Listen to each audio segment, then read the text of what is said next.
Hello friends, this is Girish Babu. Today we will discuss the chapter called Sound. ಶಬ್ದ ಅನ್ನೋ ಒಂದು ಚಾಪ್ಟರ್ನ ತಿಳ್ಕೊಳ್ತಾ ಹೋಗೋಣ. ಸೊ ಈ ಒಂದು ಶಬ್ದ ಅನ್ನೋದು ಯಾವ ರೀತಿ ಒಂದು ತರಂಗ ಆಗಿರುತ್ತೆ, ಸೊ ಈ ಒಂದು ಶಬ್ದ ಅನ್ನೋದು ಯಾವ ರೀತಿ ಉತ್ಪಾದನೆ ಆಗುತ್ತೆ, ಡಿಫ್ರೆಂಟ್ ಟೈಪ್ಸ್ ಆಫ್ ಸೌಂಡ್ಸ್ ಏನು, ಒಂದು ಎಕೋ ಅಂದರೆ ಏನು, ಈ ಎಲ್ಲ ಒಂದು ಸೌಂಡ್ನ ಒಂದು ಸ್ಪೀಡ್ ಯಾವ ರೀತಿ ವೇರಿ ಆಗ್ತಾ ಹೋಗುತ್ತೆ ಮಾಧ್ಯಮದ ಮೂಲಕ, ಈ ಎಲ್ಲ ಒಂದು ಕಾನ್ಸೆಪ್ಟ್ನ ಇವತ್ತಿನ ಚಾಪ್ಟರ್ಲಿ ತಿಳ್ಕೊಳ್ತಾ ಹೋಗೋಣ. ಕ್ಲಿಯರ್? ಎಸ್. ನೋಡಿ, ಮೊದಲಿಗೆ ಶಬ್ದಕ್ಕಿಂತ ಹೋಗೋಕ್ಕಿಂತ ಮುಂಚೆ ನಾವು ಒಂದು ವರ್ಡ್ನ ತಿಳ್ಕೊಬೇಕು. ದಟ್ ಈಸ್ ಅಕೌಸ್ಟಿಕ್ಸ್ ಅಂತ ಕರಿತೀವಿ. ಏನು ಅಕೌಸ್ಟಿಕ್ಸ್? ಏನಪ್ಪ ಈ ಒಂದು ಅಕೌಸ್ಟಿಕ್ಸ್ ಅಂದರೆ, ಶಬ್ದದ ಬಗ್ಗೆ ಅಧ್ಯಯನ ಮಾಡುವ ಶಾಸ್ತ್ರಕ್ಕೆ ಅಕೌಸ್ಟಿಕ್ಸ್ ಅಂತ ಕರಿತೀವಿ. ತುಂಬ ಸರಿ ಎಕ್ಸಾಮ್ಸ್ಗೆ ಕ್ವಶನ್ ಕೇಳಿದ್ದಾರೆ. ಸೊ ಅಕೌಸ್ಟಿಕ್ ಎಂಬ ಪದವು ಯಾವುದಕ್ಕೆ ಸಂಬಂಧಿಸಿದೆ, ಅಥವಾ what do you mean by acoustic? So ಶಬ್ದದ ಬಗ್ಗೆ ಅಧ್ಯಯನ ಮಾಡುವ ಶಾಸ್ತ್ರವಾಗಿದೆ ಯಾವುದು? ಅಕೌಸ್ಟಿಕ್ ಅಂತ ಕರಿತೀವಿ. ಕ್ಲಿಯರ್? ನೋಡಿ, ಯಾವ ರೀತಿ ಒಂದು ಶಬ್ದ ಉತ್ಪಾದನೆ ಆಗುತ್ತೆ ಅಂತ ನೋಡ್ತಾ ಹೋಗೋಣ. ಶಬ್ದ produced by A vibration of the particle. So ಒಂದು ಕಣಗಳ ಒಂದು ವಿಭವಾಂತರದಿಂದ ಅಥವಾ ವೈಬ್ರೇಷನ್ ಇಂದ ಏನಾಗುತ್ತೆ, ಒಂದು ಶಬ್ದ ಅನ್ನೋದು ಉಂಟಾಗುತ್ತೆ ಅಂತ ಹೇಳ್ತಿದ್ದಾರೆ. ಸೊ ಇನ್ನೊಂದು ತರ ಹೇಳ್ಬೋದು ನಾವು, it is a form of energy. ಇದು ಒಂದು ಶಕ್ತಿಯ ರೂಪವಾಗಿದೆ. ಯಾವುದು? ಸೌಂಡು. ಸೌಂಡ್ ಅನ್ನೋದು ಒಂದು ಶಕ್ತಿಯ ರೂಪವಾಗಿದೆ. ಕ್ಲಿಯರ್? ಎಸ್. ನೆಕ್ಸ್ಟ್ ನೋಡಿ, ಇಲ್ಲಿ ಡೆಸಿಬಲ್ ಅಂತ ಬಂದಿದೆ. ನೆಕ್ಸ್ಟ್ ನೋಡಿ, ಆಡಿಯೋಮೀಟರ್ ಅಂತ ಇದೆ. So on audiometer is A device that measures how well A person can hear certain sounds ಅಂತ ಬಂದಿದೆ. ಸೊ ಆಡಿಯೋಮೀಟರ್ ಅನ್ನೋದು ಒಂದು ಡಿವೈಸ್ ಆಗಿದೆ. ಸೊ ಅದರಿಂದ ಯಾವ ಮಟ್ಟಕ್ಕೆ ಒಬ್ಬ ವ್ಯಕ್ತಿ ಆ ಒಂದು ವರ್ಡ್ನ ಅಥವಾ ಶಬ್ದನ ಕೇಳಿಸ್ಕೊಳ್ತಿದ್ದಾನೆ ಅದನ್ನ ಮೆಜರ್ ಮಾಡೋದು ಯಾವುದು ಅಂದರೆ ದಟ್ ಈಸ್ ಆಡಿಯೋಮೀಟರ್ ಅಂತ ಕರಿತೀವಿ. ಕ್ಲಿಯರ್? ಅರ್ಥ ಆಯ್ತಲ್ವಾ? ಎಸ್. ನೆಕ್ಸ್ಟ್ ನೋಡಿ, ಡೆಸಿಬಲ್ ಅಂತ ಒಂದು ಬಂದಿದೆ. ಸೊ ಏನಪ್ಪ ಒಂದು ಡೆಸಿಬಲ್ ಅಂದರೆ, ಶಬ್ದದ ಒಂದು ತೀವ್ರತೆಯನ್ನು ಫೈಂಡ್ ಔಟ್ ಮಾಡಲಿಕ್ಕೆ ನಾವು ಯಾವ್ದನ್ನ ಬಳಸ್ತೀವಿ ಅಂದರೆ ದಟ್ ಈಸ್ ಡೆಸಿಬಲ್ ಅಂತ ಕರಿತೀವಿ. So decibel is a unit used to express the intensity of sound. ಏನು? Intensity of sound, that is ತೀವ್ರತೆ ಅಂತ ಕರಿತೀವಿ, ಶಬ್ದದ ತೀವ್ರತೆ. ಕ್ಲಿಯರ್? ನೋಡಿ, ಇಲ್ಲಿ decibel named after inventor Alexander Graham Bell ಅಂತ ಕರಿತೀವಿ. ಈ ಒಂದು ಡೆಸಿಬಲ್ ಅನ್ನೋ ಒಂದು ಯೂನಿಟ್ನ ಯಾರು ಮೊದಲಿಗೆ ಪತ್ತೆ ಹಚ್ಚಿದಂದ್ರೆ that is Alexander Graham Bell ಅಂತ ಕರಿತೀವಿ. ನೆನ್ಪಿಡ್ಬೇಕು. ಕ್ಲಿಯರ್? ಎಸ್. ನೋಡಿ, when we hit the drum, membrane of the drum vibrates producing sound. ನೋಡಿ, ನಾವು ಡ್ರಮ್ನ ಹೊಡೆದಿರ್ತೀವಿ ಎಲ್ಲರೂ ಒಂದು ಚಿಕ್ಕ ವಯಸ್ಸಲ್ಲಿ.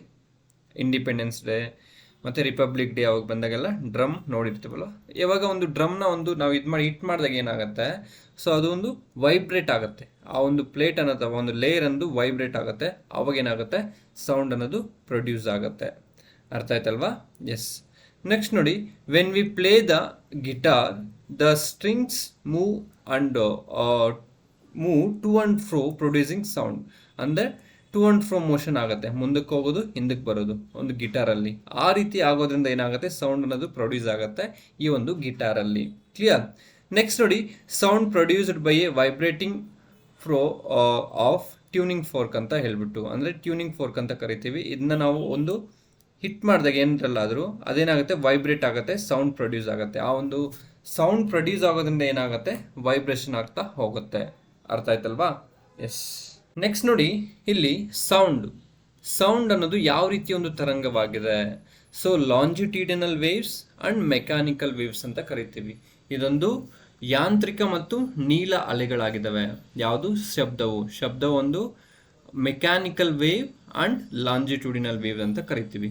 ಏನಪ್ಪ ಈ ಒಂದು ಮೆಕ್ಯಾನಿಕಲ್ ವೇವ್ ಅಂದರೆ, ಲಾಂಜಿಟ್ಯೂಡಿನಲ್ ವೇವ್ ಅಂದರೆ, ನಾವೇನಾದರೂ ಒಂದು ಶಬ್ದ ಮಾಡಿರ್ತೀವಿ, ಏನಕ್ಕಾದ್ರೂ ಒಂದು ಡ್ರಮ್ ಆಗಲೇ ಹೇಳ್ತೀವಲ್ಲ, ಡ್ರಮ್ ಹೊಡೆದಿರ್ತೀವಿ, ಅವಾಗ ಏನಾಗುತ್ತೆ, ಮೆಕ್ಯಾನಿಕಲ್ ವರ್ಕ್ ನಡೀತಾ ಇದೆ. ಆ ಒಂದು ಮೆಕ್ಯಾನಿಕಲ್ ವರ್ಕಿಂದ ಏನಾಗುತ್ತೆ, ಈ ಒಂದು ಶಬ್ದ ಅನ್ನೋದು ಪ್ರೊಡ್ಯೂಸ್ ಆಗುತ್ತೆ. ಅದಕ್ಕೆ ನಾವೇನೇನು ಕರಿತೀವಿ, ಯಾಂತ್ರಿಕ ಅಲೆಗಳು ಅಂತ ಕರಿತೀವಿ, ಮೆಕ್ಯಾನಿಕಲ್ ವೇವ್ಸ್ ಅಂತ ಕರಿತೀವಿ. ನೆಕ್ಸ್ಟ್ ಇಲ್ಲೊಂದು ವರ್ಡ್ ಇದೆ, ನೀಲ ಅಲೆಗಳು ಅಂತ ಇದೆ. ಏನು? ಲಾಂಜಿಟ್ಯೂಡಿನಲ್ ವೇವ್ಸ್ ಅಂತ ಕರಿತೀವಿ. ಏನು ಈ ಲಾಂಜಿಟ್ಯೂಡಿನಲ್ ವೇವ್ಸ್ ಅಂದರೆ, ನೋಡಿ, longitudinal waves any wave which have compression and rarefaction, ಅಂದರೆ ಸಂಪೀಡನ ಮತ್ತು ವಿರಳನ ಇರುತ್ತೆ. ಕ್ಲಿಯರ್? ನೋಡಿ, ಇಲ್ಲಿ ಸ್ವಲ್ಪ ಹೊತ್ತಿಗೆ ಇಲ್ಲಿ ವಿರಳನ ಇದೆ, ಇಲ್ಲಿ ಸಂಪೀಡನ ಆಯಿತು ಮತ್ತೆ ವಿರಳನ ಆಯಿತು, ಸಂಪೀಡನ ಆಯಿತು ವಿರಳನ ಆಯಿತು. Clear. Compression and rarefaction ಅಂತ ಕರಿತೀವಿ. ಸೊ ಆದ್ದರಿಂದ ಅದಕ್ಕೆ ನಾವೇನಂತ ಕರಿತೀವಿ, ಲಾಂಜಿಟ್ಯೂಡಿನಲ್ ವೇವ್ ಅಂತ ಕರಿತೀವಿ. ಕ್ಲಿಯರ್, ಅರ್ಥ ಆಯ್ತಲ್ವಾ? ನೋಡಿ ಇಲ್ಲಿ ನೀವು ಅನಿಸ್ಬೋದು, ಇಲ್ಲಿ ಸಂಪೀಡನ ಆಗುತ್ತೆ ಸ್ವಲ್ಪ ಹೊತ್ತಿಗೆ. ನೋಡಿ ಇಲ್ಲಿ ಸಂಪೀಡನ ಆಗ್ತಿದೆ ಮತ್ತೆ ವಿರಳನ ಆಗ್ತಿದೆ, ಸಂಪೀಡನ ಆಗ್ತಿದೆ ವಿರಳನ ಆಗ್ತಿದೆ. Compression rarefaction, compression rarefaction, ಈ ತರ ಒಂದು ನಡೆಯೋದಕ್ಕೆ ನಾವೇನಂತ ಕರಿತೀವಿ, ಇದಕ್ಕೆ ಲಾಂಜಿಟ್ಯೂಡಿನಲ್ ವೇವ್ಸ್ ಅಂತ ಕರಿತೀವಿ. ನೆನ್ಪಿಡಬೇಕು. Clear. Sound waves are longitudinal waves and mechanical waves. ನೀಲ ಅಲೆಗಳಾಗಿರುತ್ತವೆ ಮತ್ತು ಯಾಂತ್ರಿಕ ಅಲೆಗಳು ಆಗಿರುತ್ತವೆ. ಯಾವುವು? ಈ ಒಂದು ಶಬ್ದ ಅಲೆಗಳು. ಅರ್ಥ ಆಯ್ತಲ್ವಾ? ಎಸ್. ನೆಕ್ಸ್ಟ್ ನೋಡಿ, explain how sound is produced by your school bell. ನಮ್ಮ ಸ್ಕೂಲ್ ಬೆಲ್ಲಲ್ಲಿ ಯಾವ ರೀತಿ ಒಂದು ಸೌಂಡ್ ಪ್ರೊಡ್ಯೂಸ್ ಆಗುತ್ತೆ ಅಂತ ನೋಡ್ತಾ ಹೋಗೋಣ. ನಮ್ಮ ಸ್ಕೂಲ್ ಬೆಲ್ ಆಗಿದ ತಕ್ಷಣ ನಾವೇನಾಗ್ತೀವಿ, ಬೆಲ್ ಆಗಿ ಲಾಂಗ್ ಬೆಲ್ ಆಗಿದ ತಕ್ಷಣ ಮನೆಗೆ ಬರ್ತೀವಲ್ವಾ? ಸೊ ಅದೇ ರೀತಿ ಯಾವ ರೀತಿ ಒಂದು ಪ್ರೊಡ್ಯೂಸ್ ಆಗುತ್ತೆ ನೋಡಿ. When the school bell is hit with A hammer, ಒಂದು ಸ್ಕೂಲ್ ಬೆಲ್ನ ಒಂದು ಹ್ಯಾಮರಿಂದ ಅಥವಾ ಒಂದು ಸುತ್ತಿಗೆಯಿಂದ ಹೊಡೆದಾಗ ಏನಾಗುತ್ತೆ, it move forward and backward. ಅದು ಮುಂದಕ್ಕೆ ಹಿಂದಕ್ಕೆ ಈ ಥರ ಹೋಗುತ್ತೆ, ಮುಂದಕ್ಕೆ ಹೋಗುತ್ತೆ ಮತ್ತೆ ಹಿಂದಕ್ಕೆ ಈ ಥರ ಬರುತ್ತೆ. So producing compression and rarefaction, ಸಂಪೀಡನ ಮತ್ತೆ ವಿರಳನ ಅನ್ನೋದು ಪ್ರೊಡ್ಯೂಸ್ ಆಗುತ್ತೆ ಅಥವಾ ಕಂಪನಗಳನ್ನು ಸೃಷ್ಟಿಸುತ್ತೆ ಅದು.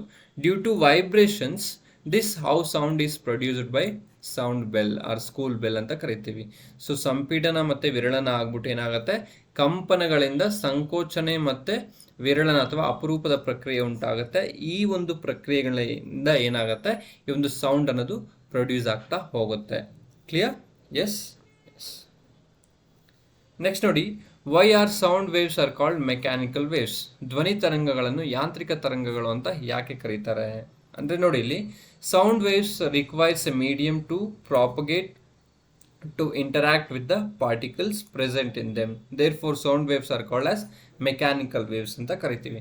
ಅಂದರೆ ಧ್ವನಿ ತರಂಗಗಳು ತಮ್ಮಲ್ಲಿ ಕಣಗಳೊಂದಿಗೆ ಸಂವಹನ ನಡೆಸಲು ಏನು ಬೇಕು, ಪ್ರಸಾರ ಮಾಡಲು ಮಾಧ್ಯಮದ ಅವಶ್ಯಕತೆ ಇದೆ. Sound waves R depends on medium. ಆದ್ದರಿಂದ ಧ್ವನಿ ತರಂಗಗಳನ್ನು ಏನಂತ ಕರಿತೀವಿ ನಾವು, ಯಾಂತ್ರಿಕ ತರಂಗಗಳು ಅಂತ ಕರಿತೀವಿ. ಕ್ಲಿಯರ್? ಸೊ ಅದೇ ಒಂದು ಲೈಟ್ ನೋಡಿ, ಲೈಟ್ ಅನ್ನೋದು ಯಾವುದೇ ಒಂದು ಮೀಡಿಯಂ ಮೇಲೆ ಡಿಪೆಂಡ್ ಆಗಿಲ್ಲ. ಸೊ ಎಲ್ಲ ಮಾಧ್ಯಮದಲ್ಲೂ ಇದು ಚಲಿಸುತ್ತೆ. ಯಾವುದು? ಲೈಟ್.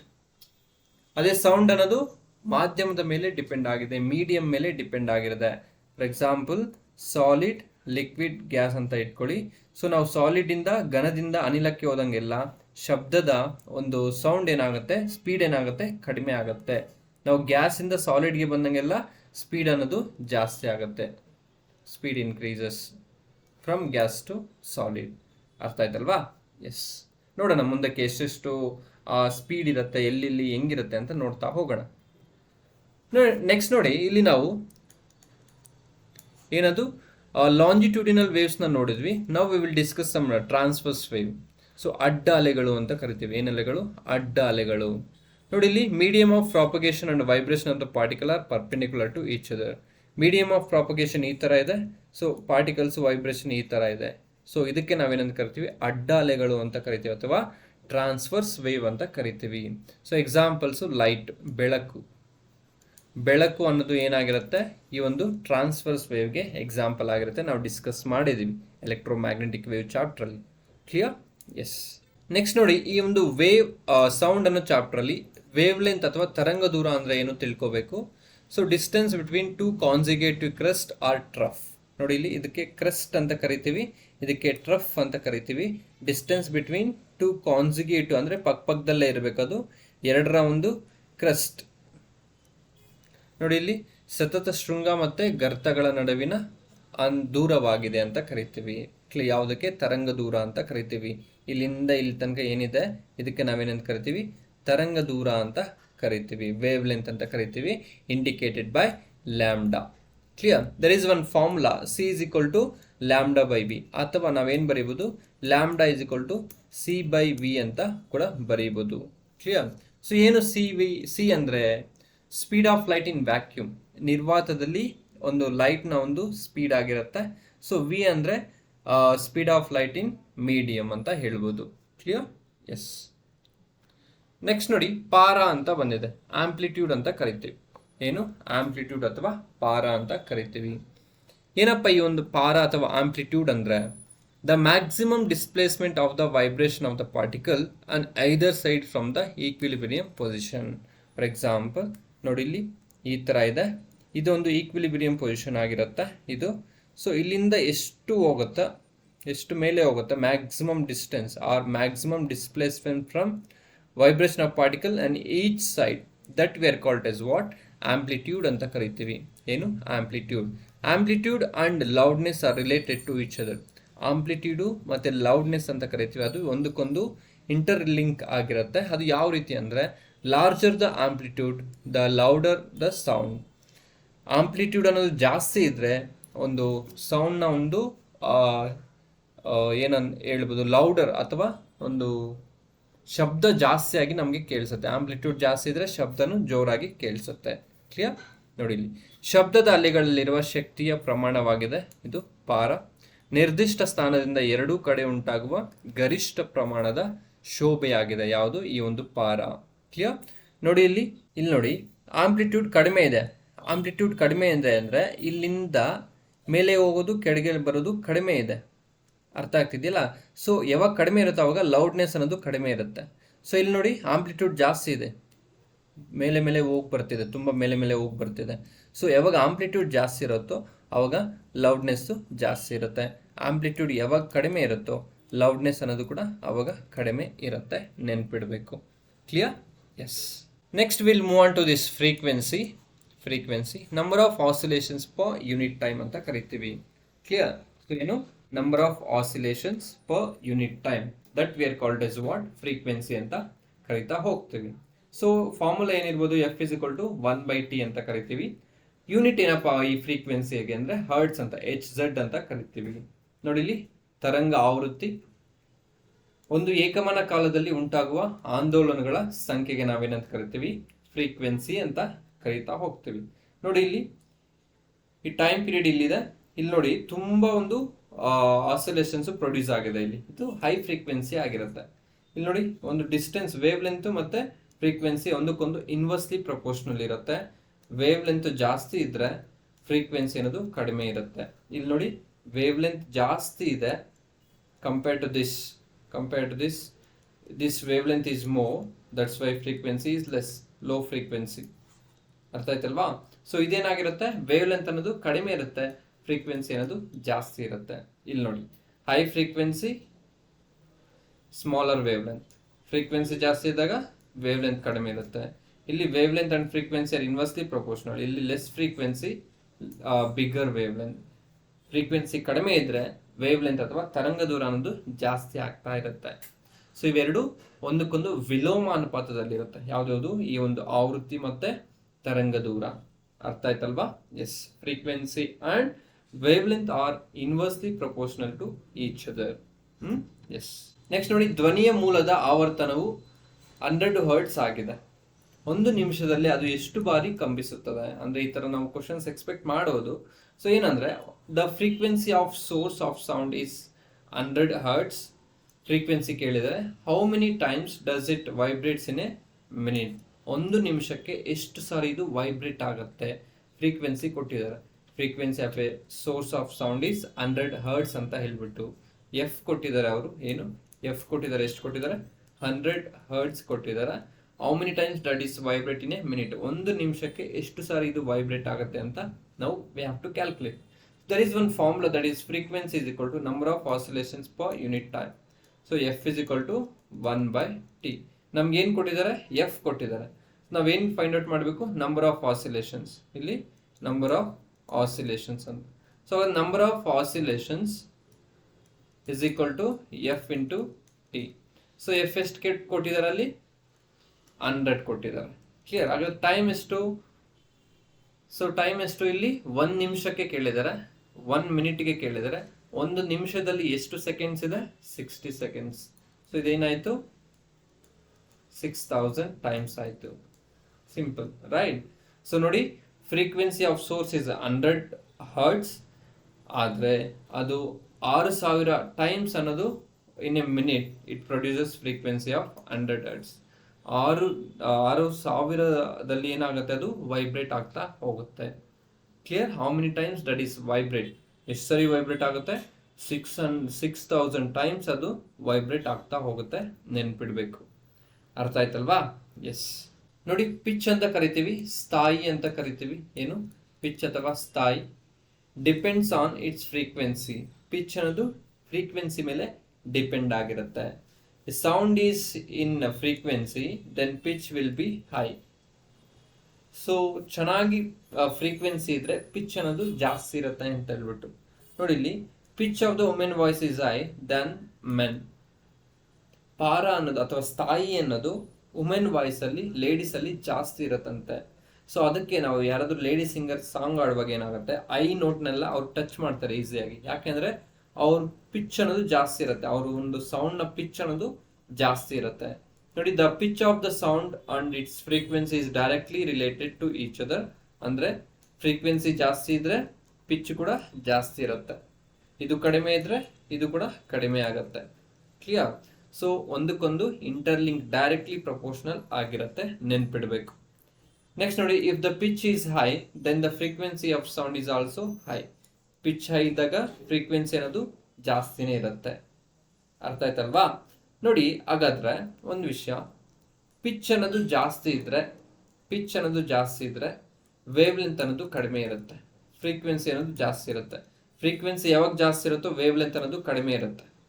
ಅರ್ಥ ಆಯ್ತಲ್ವಾ? ಸೊ ಇಲ್ಲಿ ಯಾರು ನಿಂತಿದ್ದಾರೆ? ಒಬ್ಬ ಗರ್ಲ್ ನಿಂತಿದ್ದಾಳೆ, ಗರ್ಲ್. ಇಲ್ಲಿ ಒಬ್ಬ ಬಾಯ್ ನಿಂತಿದ್ದಾನೆ. ಓಕೆ, ಬಾಯ್. ಇಬ್ರು ಕೂಗ್ತಿದ್ದಾರೆ. ಸೊ ಇವ್ರ ವಾಯ್ಸು ಸ್ವೀಟ್ ಆಗಿರುತ್ತೆ, ಪಿಚ್ ಜಾಸ್ತಿ ಇರುತ್ತೆ, ದೂರ ಟ್ರಾವೆಲ್ ಆಗೋದಿಲ್ಲ. ಯಾವಾಗ ಪಿಚ್ ಜಾಸ್ತಿ ಇರುತ್ತೋ ವೇವ್ ಲೆಂತ್ ಅನ್ನೋದು ಕಡಿಮೆ ಇರುತ್ತೆ, ದೂರದಲ್ಲಿರೋರಿಗೆ ಸರಿಯಾಗಿ ಕೇಳಿಸೋದಿಲ್ಲ ಇವ್ರ ವಾಯ್ಸ್. ಅರ್ಥ ಆಯ್ತಲ್ವಾ? ಸೊ ಬಾಯ್ ಅದೇ ಪ್ಲೇಸಲ್ಲಿ ನಿಂತ್ಕೊಂಡು ಕೂಗ್ತಿದ್ದಾನೆ, ಬಟ್ ಇವನ ವಾಯ್ಸು ಅಲ್ಲಿಗೆ ರೀಚ್ ಆಗ್ತದೆ. ಯಾಕೆ ಅಂದರೆ ಇವನು ಪಿಚ್ ಅನ್ನೋದು ಕಡಿಮೆ ಇದೆ, ಫ್ರೀಕ್ವೆನ್ಸಿ ಅನ್ನೋದು ಕಡಿಮೆ ಇದೆ, ಬಟ್ ವೇವ್ ಲೆಂತ್ ಅನ್ನೋದು ಜಾಸ್ತಿ ಇದೆ. ಏನು ಜಾಸ್ತಿ ಇದೆ? ವೇವ್ ಲೆಂತ್ ಅನ್ನೋದು ಜಾಸ್ತಿ ಇದೆ. ಸೊ ಅದಕ್ಕೆ ತುಂಬಾ ದೂರದವರೆಗೂ ಇವನ ಒಂದು ಸೌಂಡ್ ಅನ್ನೋದು ಕೇಳಿಸ್ತಾ ಹೋಗುತ್ತೆ, ಯಾವ್ದು? ಬಾಯ್ಸ್ದು. ಅರ್ಥ ಆಯ್ತಲ್ವಾ? ಎಸ್. ನೆಕ್ಸ್ಟ್ ನೋಡಿ, guess which sound has a higher pitch, guitar or car horn. So guitar ಅಥವಾ ಕಾರ್ ಹಾರ್ನ್ ಯಾವ ಧ್ವನಿಯು ಹೆಚ್ಚಿನ ಪಿಚ್ ಅನ್ನು ಹೊಂದಿದೆ ಎಂದು ಊಹಿಸ್ತೀರಾ, ನೀವು ಇಮ್ಯಾಜಿನ್ ಮಾಡ್ತೀರಾ? ನೋಡಿ, the pitch of the sound is directly proportional to frequency ಅಂತ ಈಗ್ಲೇ ನೋಡಿದ್ವಿ. Therefore guitar has higher pitch when compare to the horn. Horn ಅನ್ನೋದು ತುಂಬಾ ಇರಿಟೇಟ್ ಸೌಂಡ್ ಆಗಿರುತ್ತೆ, ಯಾವುದು? ಪಾಮ್ ಪಾಮ್ ಹಾರ್ನ್. ಬಟ್ ಈ ಗಿಟಾರ್ ಅನ್ನೋದು ತುಂಬಾ ಮೆಲೋಡಿಯಸ್ ಆಗಿರುತ್ತೆ. ಸೊ ಯಾವಾಗ ಮೆಲೋಡಿಯಸ್ ಆಗಿರುತ್ತೋ ಪಿಚ್ ಅವಾಗ ಜಾಸ್ತಿ ಇರುತ್ತೆ, ಫ್ರೀಕ್ವೆನ್ಸಿ ಕೂಡ ಜಾಸ್ತಿ ಇರುತ್ತೆ, ವೇವ್ ಲೆಂತ್ ಕಡಿಮೆ ಇರುತ್ತೆ. ಸೊ ಹಾರ್ನ್ ಸೌಂಡ್ ಜೋರಾಗಿ ತುಂಬಾ ದೂರ ಕೇಳಿಸುತ್ತಾ, ಗಿಟಾರ್ ಸೌಂಡ್ ಕೇಳಿಸುತ್ತಾ? Absolutely guitar sound. ಇದಕ್ಕೆ ವೇವ್ ಲೆಂತ್ ಜಾಸ್ತಿ ಇರುತ್ತೆ, ಫ್ರೀಕ್ವೆನ್ಸಿ ಅನ್ನೋದು ಜಾಸ್ತಿ ಇರುತ್ತೆ, ಡಿಸ್ಟೆನ್ಸ್ ತುಂಬಾ ದೂರ ಟ್ರಾವೆಲ್ ಮಾಡುತ್ತೆ, ಕೇಳಿಸುತ್ತೆ ತುಂಬಾ ದೂರದವರೆಗೆ, ಯಾವುದು? ಹಾರ್ನ್. ಕ್ಲಿಯರ್? ಅರ್ಥ ಆಯ್ತಲ್ವಾ? ಎಸ್. ನೋಡಿ, ಇನ್ನೊಂದು ಕಾನ್ಸೆಪ್ಟ್ ಏನಪ್ಪಾ ಅಂದ್ರೆ, ಶಬ್ದಕ್ಕೆ ಮಾಧ್ಯಮದ ಅವಶ್ಯಕತೆ ಇದೆನಾ? ಹೌದು, it depends on medium. So ಶಬ್ದಕ್ಕೆ ಮಾಧ್ಯಮದ ಅವಶ್ಯಕತೆ ಇದೆ. ಸೊ ಮಾಧ್ಯಮದ ಸಾಂದ್ರತೆ ಹೆಚ್ಚಾದಂತೆ ಶಬ್ದದ ವೇಗ ಹೆಚ್ಚಾಗುತ್ತದೆ. ಅಂದ್ರೆ density of the medium increases with velocity of speed. ನೋಡಿ, ಇಲ್ಲಿ ಲೋಹ ಅಂದ್ರೆ ಸಾಲಿಡ್ ಅಂತ ಕರಿತೀವಿ, ಲೋಹ ಎಷ್ಟಿದೆ? 5,000 ಮೀಟರ್ ಪರ್ ಸೆಕೆಂಡ್ ಇದೆ. ನೀರಲ್ಲಿ 1,500 ಮೀಟರ್ ಪರ್ ಸೆಕೆಂಡ್ ಇದೆ. ಗಾಳಿಯಲ್ಲಿ 330 ಮೀಟರ್ ಪರ್ ಸೆಕೆಂಡ್ ಇದೆ. ವ್ಯಾಕ್ಯೂಮ್ ಅಲ್ಲಿ 0 ಇರುತ್ತೆ. ಸೊ ಶಬ್ದವು ನಿರ್ವಾತದಲ್ಲಿ ಕೇಳಿಸೋದಿಲ್ಲ ಅಥವಾ ಚಲಿಸುವುದಿಲ್ಲ, ಅದು ನಮಗೆ ಗೊತ್ತಿರಬೇಕು. ಅರ್ಥ ಆಯ್ತಲ್ವಾ? ಎಸ್. ನೋಡಿ, ಇಲ್ಲಿ ಸ್ಪೀಡ್ ಅನ್ನೋದು ಫಸ್ಟ್ ಇಲ್ಲಿ ಎಲ್ಲಿ ಜಾಸ್ತಿ ಇರುತ್ತೆ? ಸಾಲಿಡ್ ಅಲ್ಲಿ. ಸಾಲಿಡ್ ಬಂದು ಇಲ್ಲಿ ಫಸ್ಟ್ ಬೀಳ್ತಿದೆ. ಸೊ ನೆಕ್ಸ್ಟ್ ನೋಡ್ಬೋದು, ಲಿಕ್ವಿಡ್ ಬಂದು ಬೀಳುತ್ತೆ, ನೆಕ್ಸ್ಟ್ ಗ್ಯಾಸ್ ಬಂದು ಬೀಳುತ್ತೆ. ಒಂದು ಶಬ್ದದ ಒಂದು ವೇಗ ಎಲ್ಲಿ ಕಡಿಮೆ ಇರುತ್ತೆ ಅಂದ್ರೆ ಗಾಳಿಯಲ್ಲಿ ಕಡಿಮೆ ಇರುತ್ತೆ. ಎಲ್ಲಿ 0 ಇರುತ್ತೆ ಅಂದ್ರೆ ವ್ಯಾಕ್ಯೂಮ್ ಅಥವಾ ನಿರ್ವಾತದಲ್ಲಿ 0 ಇರುತ್ತೆ. ಅರ್ಥ ಆಯ್ತಲ್ವಾ? ಎಸ್. ನೋಡಿ, ಇಲ್ಲಿ ಇನ್ನೊಂದು ಗ್ಲಾಸ್ ಇದೆ, ಅಲ್ಯೂಮಿನಿಯಂ ಇದೆ, 6,300 ಸಮಥಿಂಗ್ ಇದೆ. ಗ್ಲಾಸ್ ಇದೆ 4,500, ವುಡ್ 3,800, ವಾಟರ್ 1,437 ಇದೆ, ನೆಕ್ಸ್ಟ್ 343 ಇದೆ, ಡ್ರೈ ಏರ್ ಅಂತ ಕರಿತೀವಿ. ಅರ್ಥ ಆಯ್ತಲ್ವಾ? ಎಸ್. ನೆಕ್ಸ್ಟ್ ನೋಡಿ, suppose you and your friend are in moon, will you able to hear any sound produced by your friend? ಅಂದ್ರೆ ನೀವು ನಿಮ್ಮ ಸ್ನೇಹಿತ ಚಂದ್ರನ ಮೇಲೆ ಇದ್ದೀರಾ, ಎಂದು ಭಾವಿಸೋಣ.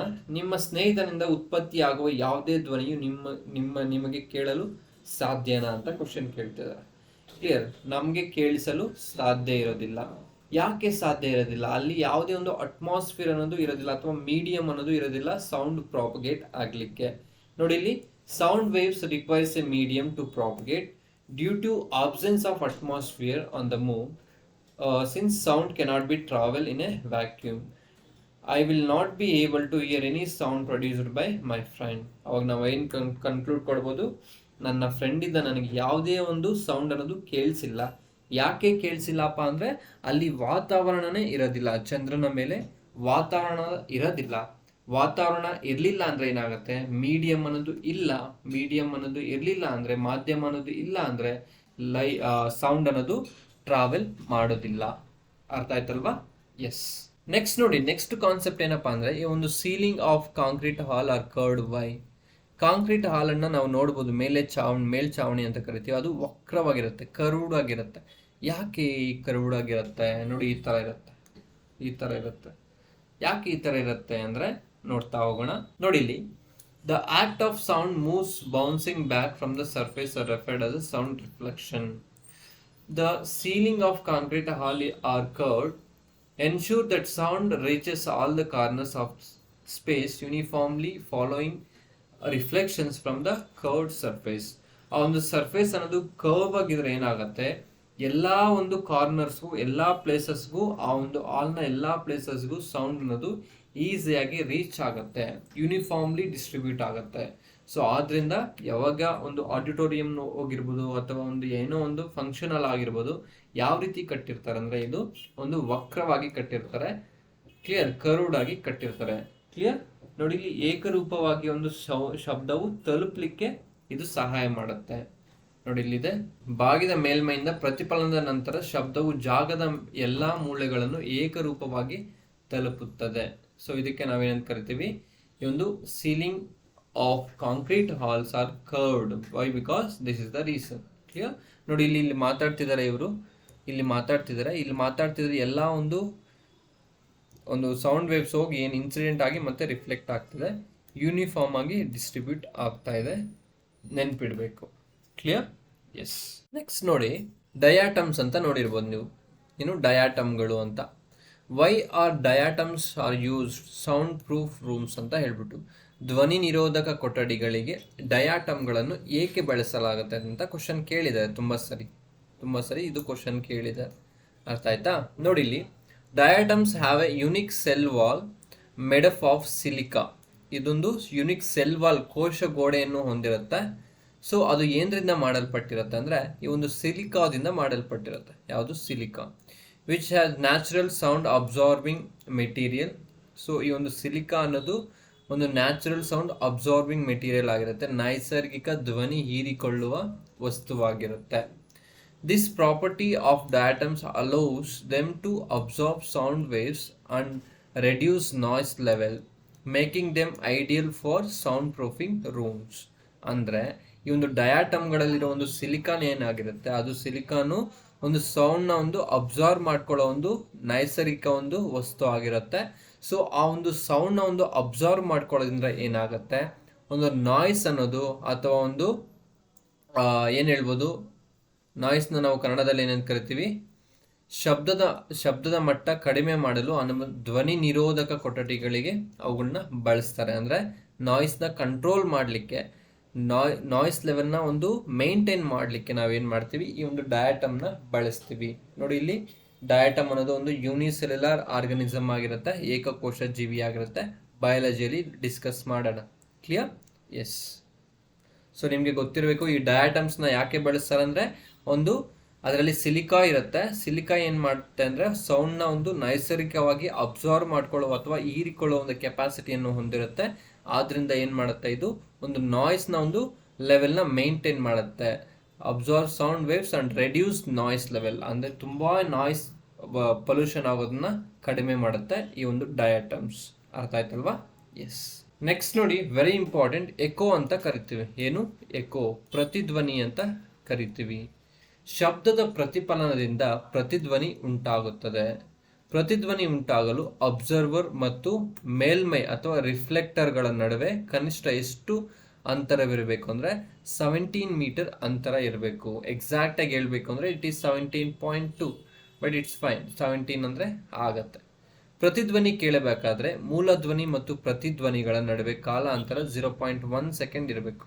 ನಮ್ಗೇನಾದರೂ ಪ್ರತಿಧ್ವನಿ ಕೇಳಬೇಕು ಅಂದರೆ ಒಂದು ಅಂತರ ಎಷ್ಟಿರಬೇಕು ಅಂದರೆ 0.1 ಸೆಕೆಂಡ್ ಇರಬೇಕು, ಆರ್ 1/10 ಸೆಕೆಂಡ್ ಆಗಿರಬೇಕು. ಅರ್ಥ ಆಯ್ತಲ್ವಾ? ಸೊ ಧ್ವನಿ ಮತ್ತು ಪ್ರತಿಧ್ವನಿ ಎರಡೂ ಬಂದು ನಮ್ಮ ಒಂದು ಕಿವಿ ಮೇಲೆ ಒಂದೇ ಸರಿ ಬಿದ್ದಾಗ ಅದು ಮೀನಿಂಗ್ಲೆಸ್ ಆಗಿರುತ್ತೆ, ಸರಿಯಾಗಿ ನಮಗೆ ಕೇಳಿಸೋದಿಲ್ಲ. ಅರ್ಥ ಆಯ್ತಲ್ವಾ? ಎಸ್. ನೆಕ್ಸ್ಟ್ ನೋಡಿ, reflection of sound is known as echo. ಒಂದು ಸೌಂಡ್ ರಿಫ್ಲೆಕ್ಷನ್ ಆಗೋದಕ್ಕೆ ನಾವೇನಂತ ಕರಿತೀವಿ? ಎಕೋ ಅಂತ ಕರಿತಾ ಹೋಗ್ತೀವಿ. These are two conditions for echo be heard are the minimum distance between source and reflecting surface should be 17.2 meter. To hear a distinct echo, the interval between original and reflected sound must be 0.1 second ಆಗಿರುತ್ತೆ. ಅರ್ಥ ಆಯ್ತಲ್ವಾ? ನೋಡಿ, ಇಲ್ಲಿ ಕೂಗ್ತಿದೆ, ಏನೋ ಒಂದು ಪ್ರಾಣಿ ಬಂದು ಗುಹೆ ಒಳಗಡೆ ಕೂಗ್ತಿದೆ, ಆ ಸೌಂಡ್ ಎಕೋ ಆಗಿ ಈ ತರ ಹೋಗ್ತಿದೆ. ಇಲ್ಲಿಂದ ಇಲ್ಲಿಗೆ ರಿಫ್ಲೆಕ್ಟ್ ಆಗುತ್ತೆ, ಇಲ್ಲಿಂದ ರಿಫ್ಲೆಕ್ಟ್ ಆಗುತ್ತೆ, ಈ ತರ ರಿಫ್ಲೆಕ್ಟ್ ಆಗಿ ಎಕೋ ಅನ್ನೋದು ಪ್ರೊಡ್ಯೂಸ್ ಆಗುತ್ತೆ. ಅರ್ಥ ಆಯ್ತಲ್ವಾ? ಎಸ್. ನೆಕ್ಸ್ಟ್ ನೋಡಿ, very important, speed of light is more than speed of sound ಆಗಿರುತ್ತೆ. ಸ್ಪೀಡ್ ಆಫ್ ಲೈಟ್ ಅನ್ನೋದು ಒಂದು ಬೆಳಕಿನ ವೇಗವು ಧ್ವನಿಯ ವೇಗಕ್ಕಿಂತ ಅಥವಾ ಶಬ್ದದ ವೇಗಕ್ಕಿಂತ ಜಾಸ್ತಿ ಇರುತ್ತೆ, ನೆನ್ಪಿಡಬೇಕು. ಸೊ ಆದ್ರಿಂದನೇ ನೋಡಿ, ಇಲ್ಲಿ you must have observe during a thunderstorm you see the lightning, then after a moment of you heard you hear a thunder sound. ಅಂದರೆ ಫಸ್ಟ್ ನೀನು ಮಿಂಚನ್ನ ನೋಡ್ತೀಯ, ಸ್ವಲ್ಪ ಸಮಯದ ನಂತರ ಗುಡುಗಿನ ಒಂದು ಶಬ್ದವನ್ನು ಕೇಳ್ತಾರೆ. ಯಾಕೆ ಅಂದರೆ ಒಂದು ಶಬ್ದದ ವೇಗಕ್ಕಿಂತ ಬೆಳಕಿನ ವೇಗ ಜಾಸ್ತಿ ಇರುತ್ತೆ. ಸೊ ಆದ್ರಿಂದ ಫಸ್ಟ್ ಬೆಳಕು ಕಾಣಿಸುತ್ತೆ, ನೆಕ್ಸ್ಟು ಒಂದು ಶಬ್ದ ಅಥವಾ ಧ್ವನಿ ಅನ್ನೋದು ಕಾಣಿಸುತ್ತೆ. ಕ್ಲಿಯರ್? ಏಕೆಂದರೆ ಬೆಳಕು ಶಬ್ದಕ್ಕಿಂತ ಹೆಚ್ಚು ವೇಗವಾಗಿ ಚಲಿಸುತ್ತದೆ. This is the answer. Clear? ನೋಡಿ, ಇಲ್ಲಿ thunderstorms developed when the atmosphere is unstable. ಈ ಒಂದು ವಾತಾವರಣದ ಒಂದು ಅನ್ಸ್ಟೇಬಲ್ ಯಾವಾಗ ಆಗುತ್ತೋ ಅವಾಗ ಈ ಒಂದು ಥಂಡರ್ ಸ್ಟಾರ್ಮ್ ನಾವು ಗಮನಿಸಬಹುದು. ಈ ಒಂದು ಥಂಡರ್ ಸ್ಟಾರ್ಮ್ ಯಾಕೆ ಬರುತ್ತೆ ಅಂದ್ರೆ because of unstable of atmosphere. So ಇದು ಬಂದಾಗ ಬೆಳಕು ಬೇಗ ಕಾಣಿಸುತ್ತೆ, ಮತ್ತೆ ಆ ಒಂದು ಸೌಂಡ್ ಗುಡುಗು ಅನ್ನೋದು ಕೇಳಿಸುತ್ತೆ, ಮಿಂಚು ಬೇಗ ಕಾಣಿಸುತ್ತೆ. ಬಿಕಾಸ್ ಆ ಮಿಂಚಿನ ವೇಗವು ಜಾಸ್ತಿ ಇರುತ್ತೆ ಗುಡುಗಿನ ವೇಗಕ್ಕಿಂತ, ಅಂದ್ರೆ ಬೆಳಕಿನ ವೇಗ ಹೆಚ್ಚು ಶಬ್ದದ ವೇಗಕ್ಕಿಂತ ಅಂತ ನಮಗೆ ಗೊತ್ತಿರಬೇಕು. ಕ್ಲಿಯರ್? ಎಸ್. ನೆಕ್ಸ್ಟ್ ನೋಡಿ, ಶಬ್ದದ ವಿಧಗಳು ಅಂತ ತಿಳ್ಕೊಳ್ತಾ ಹೋಗೋಣ. ಏನು ಶಬ್ದದ ವಿಧಗಳು? ಇಲ್ಲಿ ನೋಡಿ, ಶಬ್ದದ ವಿಧಗಳು ಫಸ್ಟ್ ಏನ್ ಬರುತ್ತೆ? ಅಶ್ರವ್ಯ ಶಬ್ದ ಅಂತ ಬರುತ್ತೆ, ಇನ್ಫ್ರಾಸಾನಿಕ್ ಸೌಂಡ್ ಅಂತ ಕರಿತೀವಿ. ಏನು ಅಶ್ರವ್ಯ ಶಬ್ದ, ಇನ್ಫ್ರಾಸಾನಿಕ್ ಸೌಂಡ್ ಅಂತ ಕರಿತೀವಿ. ಇದಕ್ಕೆ ನಾವು ಇನ್ನೊಂದು ಹೆಸರು ಕರಿತೀವಿ, ಅವಧ್ವನಿ ಅಂತ ಕರಿತೀವಿ. ಏನು ಅವಧ್ವನಿ ಅಂತ ಕರಿತೀವಿ, ಅಶ್ರವ್ಯ ಶಬ್ದ ಅಂತ ಕರಿತೀವಿ. ಇಂಗ್ಲಿಷಲ್ಲಿ ಒಂದೇ ವರ್ಡ್, ದಟ್ ಈಸ್ ಇನ್ಫ್ರಾಸಾನಿಕ್ ಸೌಂಡ್ ಅಂತ ಕರಿತೀವಿ, ನೆನ್ಪಿಡ್ಬೇಕು. ನೆಕ್ಸ್ಟ್ ನೋಡಿ, ಶ್ರವ್ಯ ಶಬ್ದ ಅಂತ ಕರಿತೀವಿ, ಆಡಿಬಲ್ ಸೌಂಡ್ ಅಂತ ಕರಿತೀವಿ. ಕ್ಲಿಯರ್? ನೆಕ್ಸ್ಟ್ ಶ್ರವಣಾತೀತ ಶಬ್ದ ಅಂತ ಕರಿತೀವಿ, ಅಲ್ಟ್ರಾಸಾನಿಕ್ ಸೌಂಡ್ ಅಂತ ಕರಿತೀವಿ. ಕ್ಲಿಯರ್? ನೋಡಿ, ಇಲ್ಲಿ ಏನಪ್ಪ ಈ ಒಂದು ಅಶ್ರವ್ಯ ಶಬ್ದ ಅಂದ್ರೆ ಏನು, ಅವಧ್ವನಿ ಅಂದ್ರೆ ಏನು ಅಂತ ನೋಡ್ತಾ ಹೋಗೋಣ. ನೋಡಿ, ಇಲ್ಲಿ ಇನ್ಫ್ರಾಸಾನಿಕ್ ಅಂತ ಕರಿತೀವಿ ಅಥವಾ ಅಶ್ರವ್ಯ ಶಬ್ದ ಅಂತ ಕರಿತೀವಿ. ಇದ್ರ ಫ್ರೀಕ್ವೆನ್ಸಿ ಎಷ್ಟಿರುತ್ತೆ ಅಂದ್ರೆ ಲೆಸ್ ದ್ಯಾನ್ 20 ಹರ್ಟ್ಸ್ ಇರುತ್ತೆ. ಲೆಸ್ ದ್ಯಾನ್ 20 ಹರ್ಟ್ಸ್ ಒಳಗಡೆ ಸೌಂಡ್ ನ ಒಂದು ಫ್ರೀಕ್ವೆನ್ಸಿ ಇದ್ರೆ ಏನಾಗುತ್ತೆ, ಈ ಪ್ರಾಣಿಗಳಿಗೆ ಎಲ್ಲ ಇದು ಕೇಳಿಸುತ್ತೆ. ಸೊ ಯಾಕೆಂದ್ರೆ ನಾಯಿಗಳಿಗೆ, ಎಲಿಫೆಂಟ್ಸ್ಗೆ, ಈ ಒಂದು ಇದಕ್ಕೆಲ್ಲ ಏನಾಗುತ್ತೆ, ಏನೋ ಫಸ್ಟ್ ನಡೆಯುತ್ತೆ ಅಂದ್ರೆ ಇದಕ್ಕೆ ಫಸ್ಟ್ ಗೊತ್ತಾಗುತ್ತೆ. ಯಾಕೆಂದ್ರೆ ಅಬ್ಸರ್ವ್ ಮಾಡುತ್ತೆ, ಯಾವುದು ಇನ್ಫ್ರಾಸಾನಿಕ್ ಸೌಂಡ್ ನ ಇದು ಅಬ್ಸರ್ವ್ ಮಾಡುತ್ತೆ, ಕೇಳಿಸುತ್ತೆ ಇದಕ್ಕೆ ಫಸ್ಟ್. ಕ್ಲಿಯರ್? ಏನಾದರೂ ಬಿಲ್ಡಿಂಗ್ ಬೀಳೋದಾಗಿರ್ಬೋದು, ಏನಾದರೂ ಅರ್ಕ್ವೇಕ್ ಆಗಿರ್ಬೋದು, ಊರಲ್ಲಿ ಯಾರಾದ್ರೂ ಕಳ್ಳರು ಬಂದಿರ್ಬೋದು ಆಗಿರ್ಬೋದು, ಏನಾದ್ರು ಸೌಂಡ್ ಬಂದಿರ್ತಾರೆ ಆಗಿರ್ಬೋದು, ಎಲ್ಲನೂ ಬೇಗ ಈ ಒಂದು ನಾಯಿಗಳಿಗೆ, ಈ ಒಂದು ಆನೆಗಳಿಗೆ ಎಲ್ಲ ಬೇಗ ಕೇಳಿಸುತ್ತೆ. ಬಿಕಾಸ್ ಅದಕ್ಕೆ ಯಾವ ಕೆಪಾಸಿಟಿ ಇರುತ್ತೆ ಅಂದ್ರೆ ಇನ್ಫ್ರಾಸಾನಿಕ್ ಸೌಂಡ್ ನ ಒಂದು ಕೇಳಿಸ್ಕೊಳ್ಳುವ ಒಂದು ಕೆಪಾಸಿಟಿ ಇರುತ್ತೆ, ಅವಧ್ವನಿಯನ್ನು ಕೇಳಿಸ್ಕೊಳ್ಳುವ ಕೆಪಾಸಿಟಿ ಅದಕ್ಕಿರುತ್ತೆ. ಸೊ ಅದಕ್ಕೆ ನಾವೇನಂತ ಕರಿತೀವಿ, ಇದನ್ನ ಇನ್ಫ್ರಾಸಾನಿಕ್ ಸೌಂಡ್ ಅಂತ ಕರಿತೀವಿ, ಅಶ್ರವ್ಯ ಶಬ್ದ ಅಂತ ಕರಿತೀವಿ, ಅವಧ್ವನಿ ಅಂತ ಕರಿತೀವಿ, ನೆನ್ಪಿಡ್ಬೇಕು. ಕ್ಲಿಯರ್? ಎಸ್. ನೆಕ್ಸ್ಟ್ ನೋಡಿ ಆಡಿಬಲ್ ಫ್ರೀಕ್ವೆನ್ಸೀಸ್ ಅಥವಾ ಆಡಿಬಲ್ ಸೌಂಡ್ ಅಂತ ಕರಿತೀವಿ. ಎಲ್ಲಿ ತನಕ ಇರುತ್ತೆ ಅಂದ್ರೆ 20 ಹರ್ಟ್ಸ್ ಇಂದ 20 ಕಿಲೋ ಹರ್ಟ್ಸ್ ತನಕ ಇರುತ್ತೆ. ಸೊ ಇದು ಮನುಷ್ಯನಿಗೆ ಕೇಳಬಲ್ಲ ಒಂದು ಸೌಂಡ್ ಆಗಿರುತ್ತೆ, ಕೇಳಿಸಬಲ್ಲ ಒಂದು ಸೌಂಡ್ ಆಗಿರುತ್ತೆ. ಯಾವುದು ಈ ಒಂದು audible sound. Next coming to the ultra sounds ಅಂತ ಕರಿತೀವಿ. ಅಲ್ಟ್ರಾ ಸೌಂಡ್ಸ್ ಇದೊಂದು 20 ಕಿಲೋ ಹರ್ಟ್ಸ್ ಇಂದ 20 ಕಿಲೋ ಹರ್ಟ್ಸ್ ಇಂದ ಎಷ್ಟಿರುತ್ತೆ, ಇದು 20,000 ಕಿಲೋ ಹರ್ಟ್ಸ್ ಆಗಿರುತ್ತೆ. ಕ್ಲಿಯರ್, ಅಲ್ಲಿ ತನಕ ಇದರ ಒಂದು ರೇಂಜ್ ಇರುತ್ತೆ. ಈ ಒಂದು ಬಾವುಲಿಗಳು ಅಥವಾ ರ್ಯಾಟ್ಸ್ ಅಂತ ಏನ್ ಕರಿತೀವಿ, ಇದೆಲ್ಲ ನೈಟ್ ಅಲ್ಲಿ ಏನಾಗುತ್ತೆ, ಬೇಟೆ ಆಡಕ್ಕೆ ಹೋಗುತ್ತೆ. ಸೊ ಆ ಒಂದು ಸಮಯದಲ್ಲಿ ಬೇಟೆ ಆಡ್ಲಿಕ್ಕೆ ಈ ಒಂದು ಅಲ್ಟ್ರಾ ಸೌಂಡ್ಸ್ ನ ಇದು ಯೂಸ್ ಮಾಡುತ್ತೆ, ಅಲ್ಟ್ರಾಸೋನಿಕ್ ವೇವ್ಸ್ ನ ಯೂಸ್ ಮಾಡುತ್ತೆ. ಅರ್ಥ ಆಯ್ತಲ್ವಾ? ಎಸ್. ನೋಡಿ ಇಲ್ಲಿ ಫಸ್ಟ್ 1 by 1 ತಿಳ್ಕೊಳ್ತಾ ಹೋಗೋಣ. ಇನ್ಫ್ರಾಸಾನಿಕ್ ಸೌಂಡ್ ಅಂತ ಕರಿತೀವಿ, ಅಶ್ರವ್ಯ ಶಬ್ದ ಅಥವಾ ಅವಧ್ವನಿ ಅಂತ ಕರಿತೀವಿ. ಅವಧ್ವನಿ. ಸೊ ಆವೃತ್ತಿ ಅಥವಾ ಫ್ರೀಕ್ವೆನ್ಸಿ ಅನ್ನೋದು 20 ಹರ್ಟ್ಸ್ ಗಿಂತ ಕಡಿಮೆ ಇರುತ್ತೆ. ಮಾನವನು ಗ್ರಹಿಸಲು ಸಾಧ್ಯವೇ ಇಲ್ಲ ಇದನ್ನ, ಕೆಲವು ಪ್ರಾಣಿಗಳು ಗ್ರಹಿಸಬಲ್ಲವು. ನೋಡಿ, animals that communicate using infrasonic sound, that is rhinos, hippos, elephant, whales, octopus, pigeon, squid, cuttlefish, cod, guinea pool ಅಂತ ಕರಿತೀವಿ, ಅಂದ್ರೆ ಅದೊಂದು ಕೋಳಿ ತರ ಇರುತ್ತೆ. ಸೊ ಎಕ್ಸೆಟ್ರಾ ಇವೆಲ್ಲ ಏನಾಗುತ್ತೆ, ಈ ಒಂದು ಇನ್ಫ್ರಾಸಾನಿಕ್ ಸೌಂಡ್ ನ ಒಂದು ಕೇಳಿಸ್ಕೊಳ್ಳೋ ಒಂದು ಕೆಪಾಸಿಟಿ ಇವ್ರಿಗೆ ಇರುತ್ತೆ. ನೋಡಿ ಇಲ್ಲಿ, ಸೊ ರೈನೋಸ್ ಅಂದ್ರೆ ಗೇಂಡಾಮೃಗ, ಹಿಪ್ಪೋಸ್ ಅಂತ ಕರಿತೀವಿ ಆನೆಗಳು, ತಿಮಿಂಗಲಗಳು, ಆಕ್ಟೋಪಸ್ ಅಂತ ಕರಿತೀವಿ ಪಾರಿವಾಳ, ಸ್ಕಿಡ್ಸ್ ಅಂತ ಕರಿತೀವಿ, ಸ್ಕ್ವಿಡ್ಸ್ ಅಂತ ಕರಿತೀವಿ, ಕಟಲ್ ಫಿಶ್ ಅಂತ ಕರಿತೀವಿ, ಇದೊಂದು ವಿಧವಾದ ಒಂದು ಮೀನಾಗಿರುತ್ತೆ. ಕಾರ್ಡ್ ಅಂತ ಕರಿತೀವಿ, ಗಿಣಿ ಕೋಳಿ ಅಂತ ಕರಿತೀವಿ.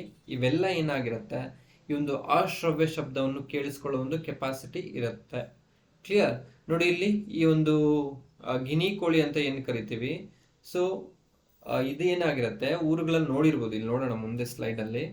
ಸೊ ಇದೇನಾಗಿರುತ್ತೆ, ಎಲ್ಲಾದ್ರೂ ಆಫ್ ಬರ್ತಿದ್ಯಾ ಏನು ಅಂತ ಇವ್ ಮೊದಲೇ ಗೊತ್ತಾಗ್ಬಿಡುತ್ತೆ. ಆ ಸೌಂಡ್ ನ ಅಷ್ಟೊಂದು ಅಬ್ಸರ್ವ್ ಮಾಡುತ್ತೆ, ಇದು ಅಷ್ಟು ಶಾರ್ಪ್ ಇರುತ್ತೆ ಇದು ಕಿವಿ. ಕ್ಲಿಯರ್? ಸೊ ಅದಕ್ಕೆ ಇದನ್ನ ಮನೆ ಹತ್ರ ಎಲ್ಲ ಬೆಳೆಸಿದಾಗ ಅದೇನಾದ್ರೂ ಓಡಿದಾಗೆಲ್ಲ ಅಲ್ಲಿ ಏನೋ ಸಮಥಿಂಗ್ ರಾಂಗ್ ಅಂತ ನಮಗೆ ಗೊತ್ತಿರಬೇಕು. ಕ್ಲಿಯರ್? ನೋಡಿ ಇಲ್ಲಿ ರೈನೋಸ್ ಇಲ್ಲಿದೆ. ಸೊ ಹಿಪ್ಪೋಸ್ ಇಲ್ಲಿದೆ, ಎಲಿಫೆಂಟ್ ಇದೆ, ವೇಲ್ಸ್ ಇದೆ. ನೆಕ್ಸ್ಟ್ ಈ ಒಂದು ಆಕ್ಟೋಪಸ್ ಇದೆ, ಪಿಜನ್ ಇದೆ, ಸ್ಕ್ವಾಡ್ ಇದೆ, ಕಟಲ್ ಫಿಶ್ ಇದೆ, ಕಾರ್ಡ್ ಇದೆ, ಜುನಿಯಾ ಫೌಲ್ ಅಂತ ಕರಿತೀವಿ. ಇದೆಲ್ಲ ಏನ್ ಅಂಡರ್ ಅಲ್ಲಿ ಬರುತ್ತೆ ಅಂದ್ರೆ ಇನ್ಫ್ರಾಸಾನಿಕ್ ಸೌಂಡ್ ನ ಒಂದು ಅಬ್ಸರ್ವ್ ಮಾಡ್ಕೊಳ್ಳೋ ಒಂದು ಕೆಪಾಸಿಟಿ ಯಾವ್ದಕ್ಕೆ ಇರುತ್ತೆ, ಇದ್ರಿಗೆಲ್ಲ ಇರುತ್ತೆ. ನೆನ್ಪಿಡ್ಬೇಕು. ಫ್ರೀಕ್ವೆನ್ಸಿ ಎಷ್ಟು, below or less than 20 hertz ಅಂತ ಹೇಳಿ. ಕ್ಲಿಯರ್? ಎಸ್. ನೆಕ್ಸ್ಟ್ ನೋಡಿ, ಆಡಿಬಲ್ ಸೌಂಡ್, ಶ್ರವ್ಯ ಶಬ್ದ ಅಂತ ಕರಿತೀವಿ. Frequency between 20 hertz to 20 kilo hertz ಅಂತ ಕರಿತೀವಿ. ಕ್ಲಿಯರ್? ಆರ್ 20,000 ಹರ್ಟ್ಸ್ ಅಂತ ಕರಿತೀವಿ. ಮಾನವನು ಗ್ರಹಿಸಬಲ್ಲ ಒಂದು ಶಬ್ದವಾಗಿರುತ್ತೆ. ಯಾವುದು? ಈ ಒಂದು ಆಡಿಬಲ್ ಸೌಂಡ್. ಅರ್ಥ ಆಯ್ತಲ್ವಾ? ಎಸ್. ಹಾಗಾದ್ರೆ ಈ ಒಂದು ಆಡಿಬಲ್ ಸೌಂಡ್ಗೆ ಬಂದ್ರೆ, ಸೊ ಒಂದು ನಮ್ಗೆ ಒಂದು ಗವರ್ಮೆಂಟ್ ಸ್ವಲ್ಪ ಒಂದು ಇದೇ ಹೇಳಿದೆ, ಏನಪ್ಪಾ ಅಂದ್ರೆ ಕೇಂದ್ರ ಮಾಲಿನ್ಯ ಮಂಡಳಿ ಅಂತ ಹೇಳ್ಬಿಟ್ಟು, ಕೇಂದ್ರ ಮಾಲಿನ್ಯ ಮಂಡಳಿ, ಕೇಂದ್ರ ಮಾಲಿನ್ಯ ನಿಯಂತ್ರಣ ಮಂಡಳಿ ಅಂದ್ರೆ CPCB,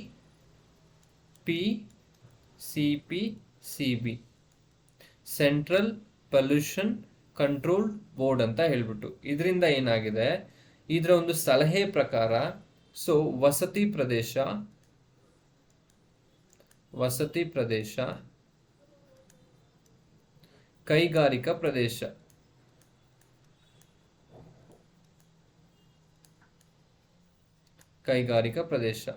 ಸೊ ವಸತಿ ಪ್ರದೇಶದಲ್ಲಿ ಡೇ ಟೈಮ್ ಎಷ್ಟಿರಬೇಕು, ಒಂದು ಸೌಂಡ್ ಒಂದು ತೀವ್ರತೆ ಅಂದ್ರೆ 55 ಡೆಸಿಬಲ್ ಇರಬೇಕು.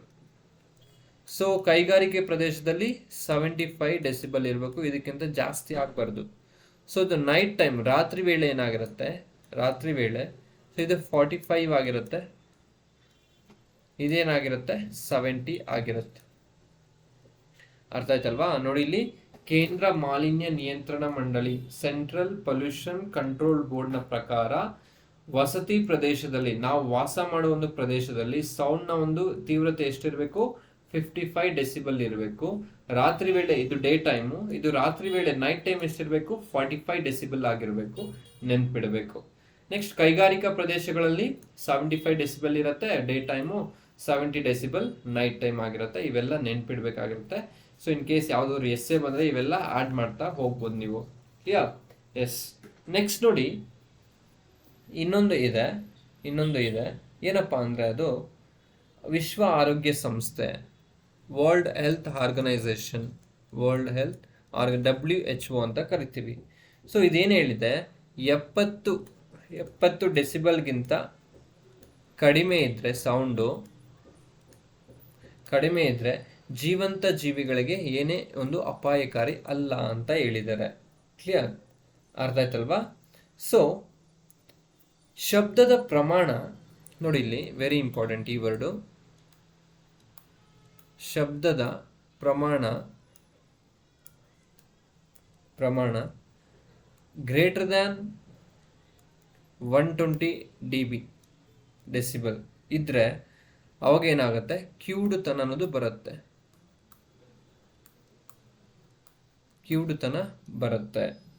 ಅರ್ಥ ಆಯ್ತಲ್ವಾ? ಸೊ ಅದಕ್ಕೆ ಒಂದು ಶಬ್ದದ ಒಂದು ತೀವ್ರತೆ ಎಷ್ಟಿರಬೇಕು ಅಂದರೆ 120, ಬಿಲೋ 120 ಡೆಸಿಬಲ್ ಇರಬೇಕು. ಸೊ ಎಬೋ ಜಾಸ್ತಿ ಆದರೆ ಏನಾಗುತ್ತೆ? ಒಂದು ಕಿವುಡುತನ ಅನ್ನೋದು ಉಂಟಾಗ್ತಾ ಹೋಗುತ್ತೆ. ಅರ್ಥ ಆಯ್ತಲ್ವಾ? ಎಸ್. ನೆಕ್ಸ್ಟ್ ನೋಡಿ, ಶ್ರವಣಾತೀತ ಶಬ್ದ ಅಂತ ಕರಿತೀವಿ ಅಥವಾ ಅಲ್ಟ್ರಾಸೌಂಡ್ಸ್ ಅಂತ ಕರಿತೀವಿ. ಯಾವುದು? ಶ್ರವಣಾತೀತ ಶಬ್ದ ಅಥವಾ ಅಲ್ಟ್ರಾಸೌಂಡ್ಸ್. ಫ್ರೀಕ್ವೆನ್ಸಿ ಎಷ್ಟಿರುತ್ತೆ ಅಂದರೆ ಎಬೋ 20 kHz ಎಬೋ ಇರುತ್ತೆ. ಯಾವುದ್ರದ್ದು? ಈ ಒಂದು ಅಲ್ಟ್ರಾಸೌಂಡ್ಸ್ದು. Wavelength is very high, ಜಾಸ್ತಿ ಇರುತ್ತೆ ವೇವ್ ಲೆಂತ್ ಅನ್ನೋದು. ಸೊ ಮಾನವನಿಗೆ ಗ್ರಹಿಸಲು ಸಾಧ್ಯವಿಲ್ಲ. ನೋಡಿ, ವೇವ್ ಲೆಂತ್ ಅನ್ನೋದು ಕಡಿಮೆ ಇರುತ್ತೆ, ಫ್ರೀಕ್ವೆನ್ಸಿ ಅನ್ನೋದು ಜಾಸ್ತಿ ಇರುತ್ತೆ, ವೇವ್ ಲೆಂತ್ ಅನ್ನೋದು ಕಡಿಮೆ ಇರುತ್ತೆ. ನೆನ್ಪಿಡಬೇಕು, ಕನ್ಫ್ಯೂಸ್ ಆಗಬಾರ್ದು. ಓಕೆ. ಸೊ ಮಾನವನಿಗೆ ಇದು ಗ್ರಹಿಸಲು ಸಾಧ್ಯವೇ ಇಲ್ಲ, ಯಾವುದೋ ಒಂದು ಅಲ್ಟ್ರಾಸೌಂಡ್ಸ್ನ. ಬಾವುಲಿ ಮತ್ತು ಡಾಲ್ಫಿನ್ಗಳು ಇದನ್ನ ಗ್ರಹಿಸುತ್ತವೆ. ಯಾವ್ಯಾವು? ಬಾವುಲಿಗಳು ಮತ್ತು ಡಾಲ್ಫಿನ್ಗಳು. ನೋಡಿ, ಇಲ್ಲಿ ಇನ್ನು ನಾಯಿಗಳು ಕೂಡ ಇದನ್ನ ಗ್ರಹಿಸುತ್ತೆ. ಕಪ್ಪೆಗಳು, ನೆಲಗಪ್ಪೆಗಳು ಇತ್ಯಾದಿಗಳು ಇದನ್ನ ಗ್ರಹಿಸುತ್ತೆ. ಅಂದರೆ ನೋಡಿ, ಬ್ಯಾಟ್ಸ್, ಪ್ರೇಯಿಂಗ್ ಮ್ಯಾಂಟಿಸ್ ಅಂತ ಕರಿತೀವಿ. ಸೊ ಇಲ್ಲಿದೆಯಲ್ಲ, ಇದು ಪ್ರೇಯಿಂಗ್ ಮ್ಯಾಂಟಿಸ್ ಅಂತ ಕರಿತೀವಿ. ಡಾಲ್ಫಿನ್ಸ್, ಡಾಗ್ಸ್, ಫ್ರಾಗ್ಸ್, ಟೋಡ್ಸ್ ಅಂತ ಕರಿತೀವಿ. ಸೊ ಇವೆಲ್ಲ ಇದೆಯಲ್ಲ, ಇವೆಲ್ಲ ಏನಾಗುತ್ತೆ? ಒಂದು ಅಲ್ಟ್ರಾಸಾನಿಕ್ ಅಥವಾ ಅಲ್ಟ್ರಾಸೌಂಡ್ನ ಒಂದು ಗ್ರಹಿಸಬಲ್ಲ ಒಂದು ಶಕ್ತಿಯನ್ನು ಹೊಂದಿರುತ್ತೆ. ಈ ಬಾವುಲಿಗಳಂತೂ ಏನಾಗುತ್ತೆ? ಅದು ಅಲ್ಟ್ರಾಸೌಂಡ್ನ ಬಿಟ್ಟು ಒಂದು ಯಾವುದು ಪ್ರೇ ಅಥವಾ ಒಂದು ಕೀಟ ಎಲ್ಲಿದೆ ಅಂತ ನೋಡಿಕೊಂಡು ಅದನ್ನ ತಿನ್ನಕ್ಕೆ ಟ್ರೈ ಮಾಡುತ್ತೆ ಅಥವಾ ಬೇಟೆಯಾಡುತ್ತೆ. ಈ ಒಂದು ಬಾವುಲಿಗಳು ಯಾವ ರೀತಿ ಬೇಟೆಯಾಡುತ್ತೆ ನೈಟ್ ಟೈಮ್ ಅಂದರೆ ಬೈ ಯೂಸಿಂಗ್ ಅಲ್ಟ್ರಾಸೌಂಡ್ಸ್ ಆರ್ ಅಲ್ಟ್ರಾಸಾನಿಕ್ ಸೌಂಡ್ಸ್ನ ಒಂದು ಬಳಸ್ಕೊಂಡು ಅಥವಾ ಶ್ರವಣಾತೀತ ಒಂದು ಶಬ್ದವನ್ನು ಬಳಸ್ಕೊಂಡು ರಾತ್ರಿ ವೇಳೆ ಏನಾಗುತ್ತೆ? ಬೇಟೆಯಾಡುತ್ತೆ. ಅರ್ಥ ಆಯ್ತಲ್ವಾ? ಎಸ್. ನೋಡಿ, ಇಲ್ಲಿ ಇದು ಅಲ್ಟ್ರಾಸೌಂಡ್ನ ಬಿಟ್ಟಾಗ ಏನಾಗುತ್ತೆ? ಅದು ಹೋಗಿ ರೀಚ್ ಆಗ್ಬಿಟ್ಟು ಕೀಟಕ್ಕೆ ಮತ್ತೆ ಅದಕ್ಕೆ ಇನ್ಫಾರ್ಮೇಶನ್ ತಲುಪಿಸುತ್ತೆ. ಇಷ್ಟೇ ಡಿಸ್ಟೆನ್ಸಲ್ಲಿ ಆ ಒಂದು ಕೀಟ ಇದೆ, ನೀನು ಹೋಗಿ ಅದನ್ನ ಕ್ಯಾಚ್ ಮಾಡು ಅಂತ ಹೇಳ್ಬಿಟ್ಟು. ಅರ್ಥ ಆಯ್ತಲ್ವಾ? This is how bats will ಏನು ಮಾಡ್ಬೋದು? ಬೇಟೆ ಆಡ್ತವೆ. ಕ್ಲಿಯರ್? ಎಸ್. ನೆಕ್ಸ್ಟ್ ನೋಡಿ, bat have the ability to produce high pitched ultrasonic frequency sounds that these are get reflected by objects like prey and return to their ears. ಅದಕ್ಕೆ ಹೋಗಿ touch ಆಗ್ಬಿಟ್ಟು ನೋಡಿ, ಇಲ್ಲಿ ಈ ಥರ ಟಚ್ ಆಗ್ಬಿಟ್ಟು ಮತ್ತೆ ಅದಕ್ಕೆ ರಿಟರ್ನ್ ಬ್ಯಾಕ್ ಹೋಗಿ ಇನ್ಫಾರ್ಮೇಶನ್ ಕೊಡುತ್ತೆ ಆ ಒಂದು sound. This help bats to known how far the prey is. ಅಂದರೆ ಆ ಒಂದು ಕೀಟ ಎಷ್ಟು ದೂರದಲ್ಲಿದೆ, ನಾನು ಯಾವ ರೀತಿ ಅಟ್ಯಾಕ್ ಮಾಡಬೇಕು ಅನ್ನೋದನ್ನ ಒಂದು ಐಡಿಯಾನು ಯಾವುದಕ್ಕೆ ಕೊಡುತ್ತೆ? ಒಂದು ಬ್ಯಾಟ್ಗೆ ಕೊಡುತ್ತೆ. ಕ್ಲಿಯರ್? ನೋಡಿ, ಇಲ್ಲಿ ಬಾವುಲಿಗಳು ಎತ್ತರದ ಧ್ವನಿಯ ಅಲ್ಟ್ರಾಸಾನಿಕ್ ಧ್ವನಿಯನ್ನು ಉತ್ಪಾದಿಸುವ ಸಾಮರ್ಥ್ಯವನ್ನು ಹೊಂದಿರುತ್ತೆ. ಬೇಟೆಯಂತಹ ವಸ್ತುಗಳಿಂದ ಪ್ರತಿಫಲಿಸುತ್ತವೆ ಮತ್ತು ಅವುಗಳ ಕಿವಿ ಮಟ್ಟವನ್ನು ತಲುಪುತ್ತವೆ. ಬಾವುಲಿಯು ತನ್ನ ಬೇಟೆಯನ್ನು ಎಷ್ಟು ದೂರದಲ್ಲಿದೆ ಎಂದು ತಿಳಿಯಲು ಈ ಒಂದು ಸೌಂಡ್ ಅನ್ನೋದು ಇದಕ್ಕೆ ಸಹಾಯವಾಗಿರುತ್ತೆ. ನೆನ್ಪಿಡಬೇಕು. ನೆಕ್ಸ್ಟ್ ನೋಡಿ, ಅಪ್ಲಿಕೇಶನ್ಸ್ ಆಫ್ ಅಲ್ಟ್ರಾಸೌಂಡ್ಸ್. ಈ ಒಂದು ಅಲ್ಟ್ರಾಸೌಂಡ್ನ ಒಂದು ಅಪ್ಲಿಕೇಶನ್ಸ್ ಏನಾದರೂ ಇದೆಯಾ? ಇದ್ರೆ ಅದು ಏನು ಅಂತ ತಿಳ್ಕೊಳ್ತಾ ಹೋಗೋಣ. ನೋಡಿ, ಈ ಒಂದು ಅಲ್ಟ್ರಾಸೌಂಡ್ಸ್ನ ಎಲ್ಲಿ ಬಳಸ್ತೀವಿ ಅಂದರೆ ಬ್ಲಡ್ಲೆಸ್ ಸರ್ಜರಿ ಅಂತ ಕರಿತೀವಿ. ಅಂದರೆ ಒಂದು ರಕ್ತ ರಹಿತ ಚಿಕಿತ್ಸೆ ಅಂತ ಕರಿತೀವಿ. ಅಂದರೆ ಬ್ಲಡ್ಲೆಸ್ ಸರ್ಜರಿ. ನಾವೇನಾದರೂ ಆಪ್ರೇಷನ್ ಇಲ್ದೇ ಅದನ್ನ ಟ್ರೀಟ್ ಮಾಡೋದು, ಅದಕ್ಕೆ ನಾವೇನಂತ ಕರಿತೀವಿ, ಬ್ಲಡ್ಲೆಸ್ ಸರ್ಜರಿ ಅಂತ ಕರಿತೀವಿ. ಆ ಒಂದು ಚಿಕಿತ್ಸೆಯಲ್ಲಿ ಈ ಒಂದು ಅಲ್ಟ್ರಾಸೌಂಡ್ಸ್ನ ಬಳಸ್ತೀವಿ. ಮೂತ್ರಜನಕಾಂಗದ ಶಸ್ತ್ರಚಿಕಿತ್ಸೆಯಲ್ಲಿ ಬಳಸ್ತಾರೆ. ಏನಾದರೂ ಕಿಡ್ನಿ ಸ್ಟೋನ್ ಇದ್ರೆ ಅದನ್ನೆಲ್ಲ ಟ್ರೀಟ್ ಮಾಡಲಿಕ್ಕೆಲ್ಲ ಈ ಒಂದು ಅಲ್ಟ್ರಾಸೌಂಡ್ಸ್ನ ಬಳಸ್ತಾರೆ. ಕಣ್ಣಿನ ರೆಟಿನಾ ಚಿಕಿತ್ಸೆಯಲ್ಲಿ ಕೂಡ ಬಳಸ್ತಾರೆ ಅದನ್ನ ಅಲ್ಟ್ರಾಸೌಂಡ್ಸ್ನ. ದಂತಕುಳಿ ಚಿಕಿತ್ಸೆಯಲ್ಲಿ ಅಂದರೆ ಟೂತ್ ಕ್ಯಾವಿಟಿ ಏನಾದರೂ ಪ್ರಾಬ್ಲಮ್ ಇದ್ರೆ ಅಲ್ಲಿ ಬಳಸ್ತಾರೆ. ಹಳೆ ನೋವು ನಿವಾರಿಸಲು ಬಳಸ್ತಾರೆ. ಕಠಿಣ ವಸ್ತುಗಳಲ್ಲಿ ಸೂಕ್ಷ್ಮ ರಂಧ್ರಗಳನ್ನು ಕೊರೆಯಲು ಇದನ್ನ ಬಳಸ್ತಾರೆ. ಮಾನವನ ಶರೀರದ ಆಂತರಿಕ ಅಂಗಗಳ ಬಿಂಬವನ್ನು ಪಡೆಯಲು ಸ್ಕ್ಯಾನಿಂಗ್ ಮಾಡಲಿಕ್ಕೆ ಬಳಸ್ತಾರೆ. ನೋಡಿ, ಇಲ್ಲಿ ಒಂದು ಪ್ರೆಗ್ನೆನ್ಸಿ ಇದ್ರೆ ಆ ಒಂದು ಬೇಬಿನ ಒಂದು ಪೊಸಿಷನ್ ಅಥವಾ ಒಂದು ಸಿಚುವೇಶನ್ ಯಾವ ಥರ ಇದೆ ಅದನ್ನೆಲ್ಲ ನೋಡ್ಲಿಕ್ಕೆ ಕೂಡ ಈ ಒಂದು ಅಲ್ಟ್ರಾಸೌಂಡ್ಸ್ನ ಬಳಸ್ತಾರೆ. ಇವು ಎಕ್ಸ್ರೇಗಿಂತ ಕಡಿಮೆ ಅಪಾಯಕಾರಿಯಾಗಿರುತ್ತೆ. ತುಂಬ ಸರಿ ನಾವು ಎಕ್ಸ್ರೇಗೆ ಎಕ್ಸ್ಪೋಸ್ ಮಾಡಿದ್ರೆ ಅದು ಎಫೆಕ್ಟ್ ಇರುತ್ತೆ. ಸೊ ಅದಕ್ಕೆ ಎಕ್ಸ್ರೇಗಿಂತ ಇದು ಸ್ವಲ್ಪ ಕಡಿಮೆ ಒಂದು ಅಪಾಯಕಾರಿಯಾಗಿರುತ್ತೆ.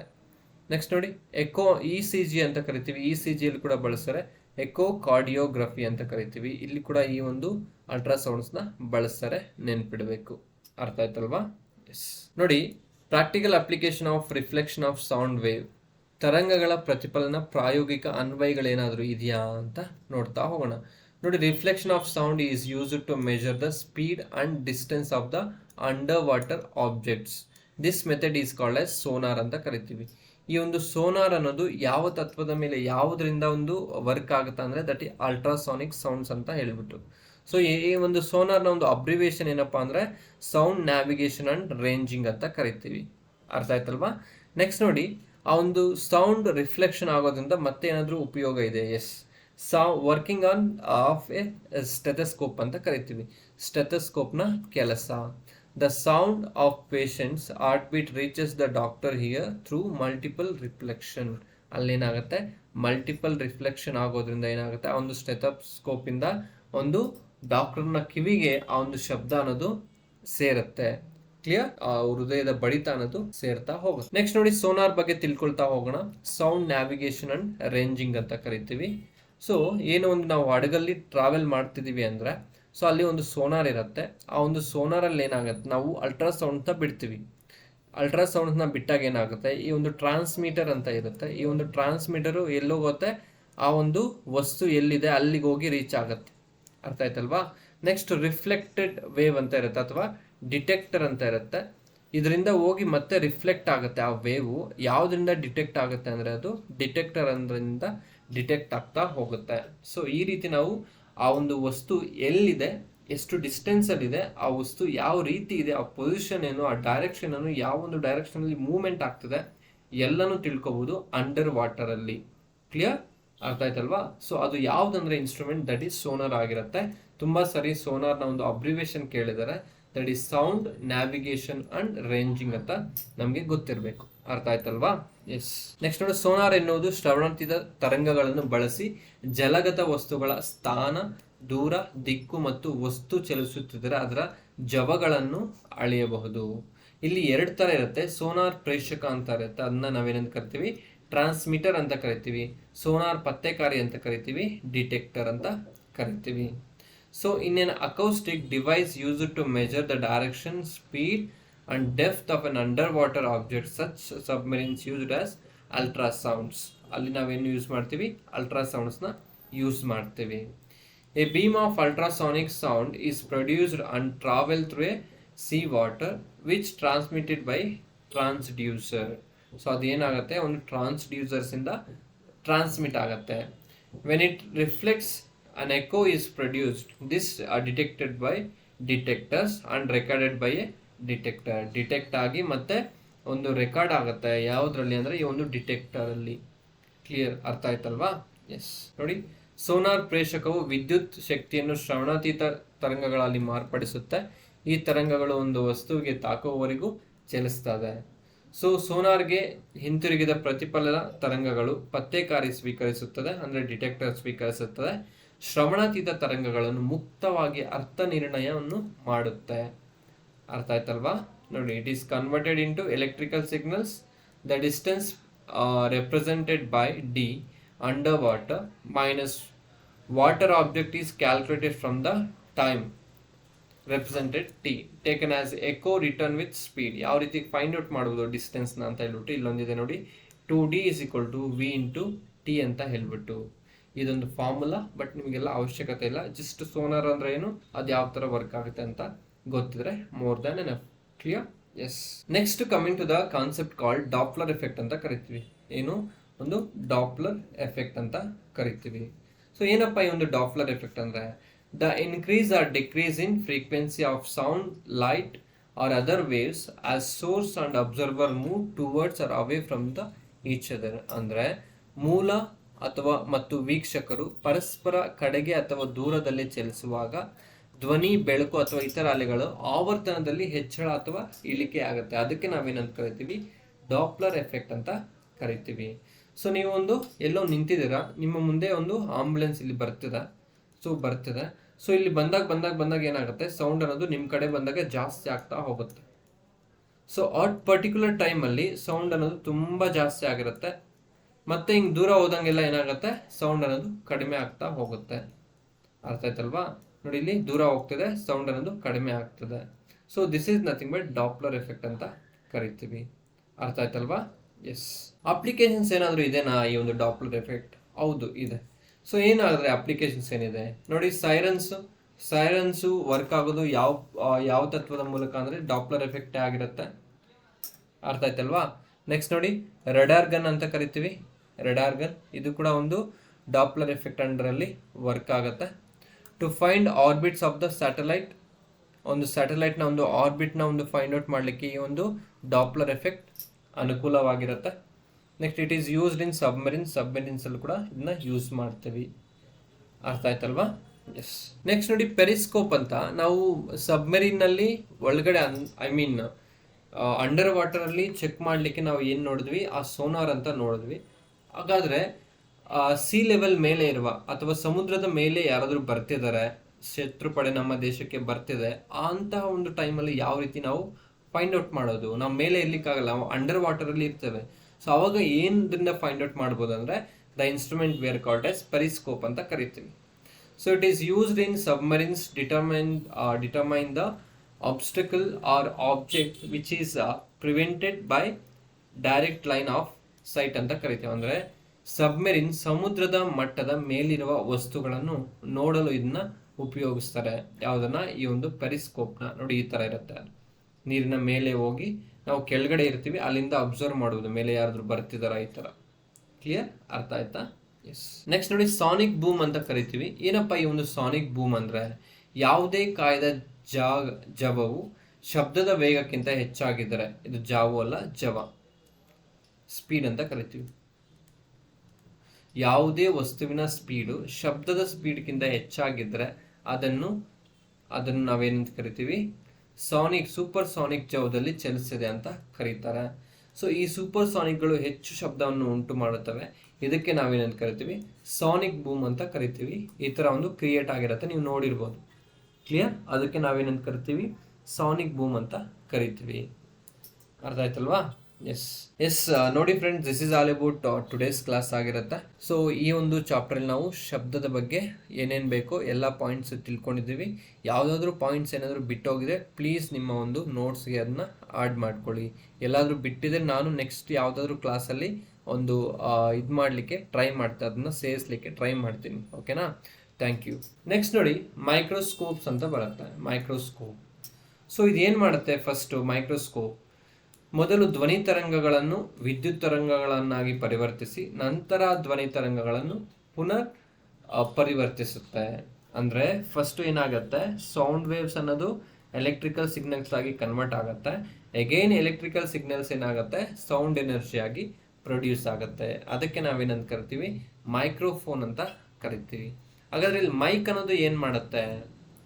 ಸೊ ಮೈಕ್ ಅನ್ನೋದು ಏನು ಮಾಡುತ್ತೆ, ಮೇಯ್ನಾಗಿ ಸೌಂಡ್ ವೇವನ್ನು ಎಲೆಕ್ಟ್ರಿಕ್ ಸಿಗ್ನಲ್ ಆಗಿ ಕನ್ವರ್ಟ್ ಮಾಡುತ್ತೆ. ಅರ್ಥ ಆಯ್ತಲ್ವಾ ನಾವು ಮಾತಾಡೋದು?